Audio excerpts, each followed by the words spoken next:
ડભોઈ શહેરની જાહેર જનતાને તેમજ હોલસેલ તથા રિટેલર અને છૂટક ધંધો કરતા વેપારીઓને ડભોઈ નગરપાલિકાના ચીફ ઓફિસર દ્વારા જાહેર જોગ આ સૂચનાથી જાણ કરવામાં આવે છે કે નગરજનો તથા વેપારીઓ દ્વારા સિંગલ યુઝ પ્લાસ્ટિકનો ઉપયોગ કરવામાં આવી રહ્યો છે.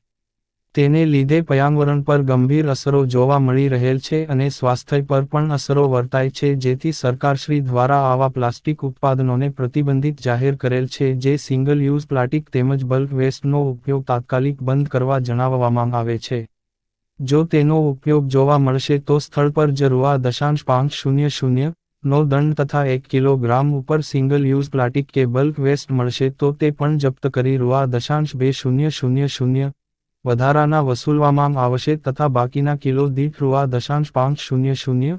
વસૂલવામાં આવશે તથા બીજી વાર આ પ્રમાણેનું પ્રતિબંધિત સિંગલ યુઝ પ્લાસ્ટિક કે બલ્ક વેસ્ટ, ચાના cup, plastic glass, plastic coated dish, થાળી, થર્મોકોલની દરેક વસ્તુઓ વગેરેનો ઉપયોગ કરતાં માલુમ પડશે તો નિયમ મુજબની કાર્યવાહી હાથ ધરી દુકાન, લારી કે અન્ય એકમ જપ્ત કરવા કે સીલ કરવાની કાર્યવાહી કરવામાં આવશે, જેની ગંભીર નોંધ લેવા વિનંતી કરવામાં આવી છે. રિપોર્ટર અફઝલ રજા ખત્રી, GPK ન્યૂઝ.